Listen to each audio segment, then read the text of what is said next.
첫 번째 소식입니다. 종교의 자유를 둘러싸고 문재인 대통령과 기독교계 지도자들의 의견 차이가 감지됐습니다. 문 대통령은 방역은 신앙의 영역이 아니라면서 코로나19 방역에 협조를 당부했습니다. 그러나 기독교계는 정부의 방역에 최대한 협조하겠다고 하면서도 대면 예배 활동을 할 수밖에 없는 한국교회계의 특수성을 이해해달라고 강조했습니다.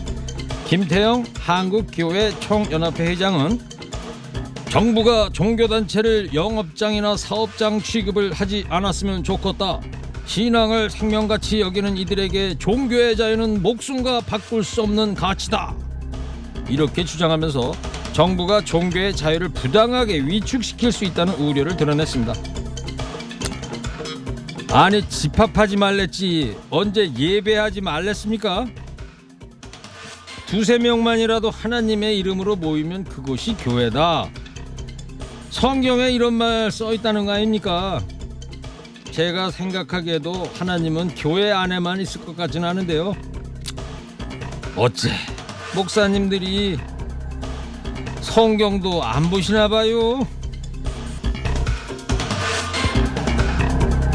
정부가 업무 개시 명령을 따르지 않은 전공의 10명을 경찰에 고발하는 동시에 사직서를 제출한 전공의 전임의에 대해서도 형사처벌을 경고하는 등 초강경 태도를 보였습니다. 보건복지부는 실제로 오늘 오전에 서울지방경찰청의 3개 병원 응급실 미복귀 전공의 10명에 대한 고발장을 제출했습니다.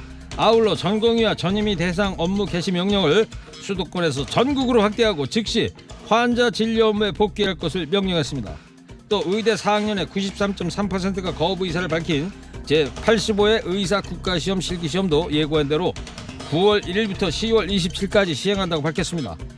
국시 불응시에 전원 불합격 처리하겠다는 의미입니다. 그러나 의사협회는 야만적 탄압이라고 반발하면서 전공의, 전임의, 개원이 단 한 사람의 회원이라도 피해 입을 때는 13만 전 의사 무기한 총파업에 돌입하겠다고 경고했습니다.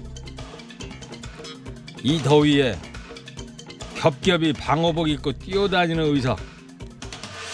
의사 가운 미련 없이 벗어버리는 의사. 오늘 뉴스에서 본 이 두 장의 사진이 말보다 더 많은 걸 얘기해줍니다.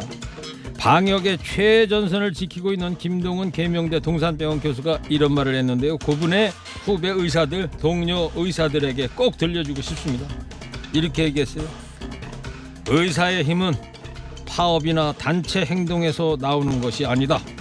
환자 곁에서 정말 애정과 최선을 다할 때 나오는 것이다.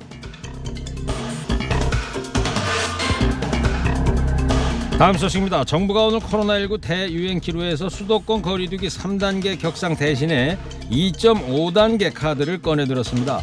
3단계로 곧바로 격상할 경우에 우리 경제에 미치는 충격이 엄청날 것으로 예상되는 만큼 일부 조치를 강화하되 공식적인 단계 상향은 최후의 수단으로 남겨놓은 셈입니다. 수도권에 대한 2단계 거리두기를 유지하되 오는 8월 30일 0시부터 9월 6일까지 위험도가 큰 집단에 대해서는 한층 더 강화된 방역 조치를 실시하게 되는데요. 일반 음식점, 휴게 음식점, 제과점의 경우 오후 9시부터 다음날 오전 5시까지는 포장하고 배달만 허용이 됩니다. 프랜차이즈형 커피 전문점은 영업시간과 관계없이 포장 배달만 할 수 있습니다. 또 해당 시설들에서는 마스크 착용, 출입자 명부 관리, 테이블 간 2m 유지 등의 핵심 방역 수칙을 준수해야 합니다. 수도권 학원은 비대면 수업만 허용되고요. 독서실은 사실상 운영 금지됩니다. 또 요양병원, 요양시설 방문 금지됩니다. 코로나19를 멈추기 위해서 우리도 잠시 멈추자고요. 몸을 멀리, 마음은 가깝게 건강하고 안전한 주말 보내시기 바랍니다.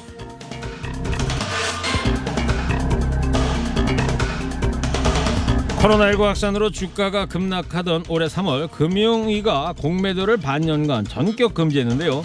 이 조치를 내년 3월까지 6개월 연장하기로 했습니다. 공매도는 주가가 내려갈 것으로 예상되는 주식을 빌려서 판 뒤에 실제로 주가가 내리면 이를 싼 가격에 다시 사들여 갚는 투자 방식인데요. 시장에 유동성을 공급하고 고평가된 주식의 적정가를 찾아주는 역할을 합니다. 그러나 아무래도 주가가 내려가는 것에 투자를 하는 구조다 보니까 지난 3월 코로나19로 국내 증시가 폭락할 때 하락의 주 원인으로 꼽혀 비난을 받았습니다. 금융위는 코로나19 재확산으로 시장 변동성이 커질 것을 고려해서 공매도 금지 조치를 연장하기로 했다고 밝혔습니다. 그동안 공매도 제도는 그 순기능에도 불구하고요, 특정 세력의 시장 교란 행위로 활용되면서 불공정 거래를 부추겨 왔는데요.